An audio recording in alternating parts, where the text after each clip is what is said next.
RoundBall Wrap on KZI 9 News is sponsored by Eugene True Value, Best Roofing and Waterproofing, Mackenzie Willamette Medical Center, and Natural Dentures. Welcome to the final show, boys and girls. A full regular season of high school basketball has come and gone just like that. The intensity at the end of February is like no other. March is around the corner. Get yourself psyched. The wrap begins now. Now, the RoundBall Wrap on KZI 9 News. Well, like a fine aged wine, it gets better with time. Welcome to the finale of the RoundBall Wrap and the end of the regular season for high school basketball. I'm Brett Taylor. Now, while some teams closed their chapter tonight of an incredible season, others began the next one in this journey that we like to call, hey, sports. The postseason is here from 3A, 2A, and 1A girls basketball, so let's take a trip down to Southern Oregon tonight with two teams that need no introductions. Sutherland, Cascade Christian, from far west league rivals to playoff foes. The physicality at an all-time high, and in the early going, the challengers, well, I'll let the highlight do the talking. Textbook from Isabel McCauley, Bulldogs trying to close the gap. Addison Clark from the wing, bullseye from range. Sutherland down by just 4, but in the second half, things go awry. Angelica Arce, the steal, the finish, and Cascade Christian is up by 9. Sutherland trying to fight back. Michaela McClatcher step back 3 like floating on air, but too little, too late. The challengers are moving on to the quarterfinals to face Jefferson. Cascade Christian gets the last laugh. The final 53-44 challengers. Welcome to the loudest barn in the state of Oregon. There's no place like the Billy Barn for a playoff game. Number 11 Burns, number 6 Pleasant Hill. First quarter, Billy's given the shake and bake. Even fooled me as Clara Crawford puts it up and in. PH still down early. Moments later, Cheyenne Green inside bucket. Count the foul and the shot. The Billies are making a comeback down by 2. Carson Stapleton, the vision, Brooke Weimer, deep, nails it. The Billy Barn is on its feet after the pull-up J, but Burns would not go away. Great position by the Highlanders. Caitlin Horrell, too easy off the glass. The simple mistakes cost the Billies down the stretch. Such a close one, but Burns is moving on as the Billy season comes to a close. 62-58 the final. More 3A playoff updates have just come in. Coquille continues its magical run from the Far West League, taking down Yamhill Carlton in a landslide 48-26. No love for those in the Mountain West Valley Conference as Crestwell bites the bullet to Jefferson 57-42, eliminating the final team in the WMC. Over in 2A, Eastland Christian takes care of business at home with ease and will move on to the quarterfinals after taking down Myrtle Point 52-28. And hey, go Cobras, go! Central Lynn takes down Klatskanai 65-45. Is this the year of the snake or what? Actually, if you didn't know, it is. Central Lynn will face Western Christian in the quarterfinals next week.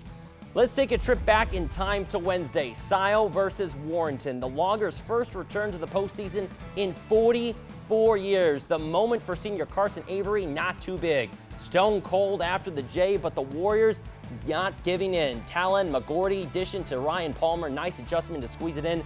Moments later, McGorty, the steal, the finish, and that's when Hunter Courtney had seen enough. The spin cycle activated. This kid was born with a clutch gene. Courtney dishing it later on, a 5-star meal to Hayden Tibbs. Loggers back in the lead. Seconds later, Courtney showing the range. Bang! The emotion seeping on through into the court. The Loggers make history with their first playoff win in more than 40 years. They'll face number 2 Pleasant Hill tomorrow at 6. Let's jump to the 5A level. Crescent Valley Raiders hosting Lebanon. Starting off in the second quarter, we're all tied at 17. Kavanaugh Jensen banks in the deep ball. No easy feat to do that. Banks later in the moment, Truman Brassfield takes it in flight. Not able to finish, but this is why you don't give up. Brassfield hanging strong around the rim, gets the putback. Moments later, Wyatt Kevin, the drive, the kick. Lucas Eicher, corner. Splash, 25-18 Raiders. Final minutes of the half. Great ball movement by the Warriors. Logan Large lets it fly from the corner. It's like sinking the 8 ball in the corner pocket. Next Lebanon possession, Gunnar Miller knocks it down from way outside, but Crescent Valley pulls away in the second half. Raiders get the dub, 60-43, the final from that one. Senior night in Ashland, Colts, Grizzlies, round 2 of this very long season. A little slow in the get-go.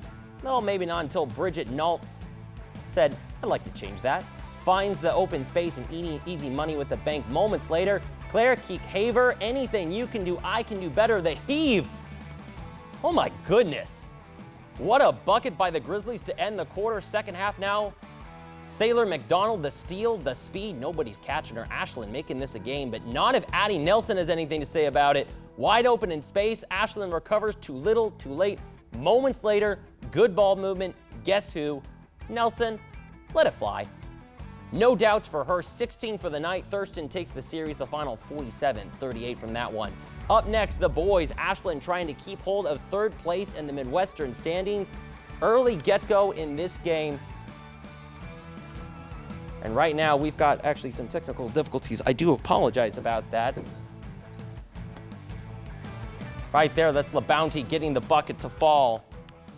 And then JoJo Harrer answering right back. This kid has been unreal this season. Ashland making this a game, but LaBounty answering right back in this one. Kid can ball right there for Thurston. Colts, one of the best teams in the state.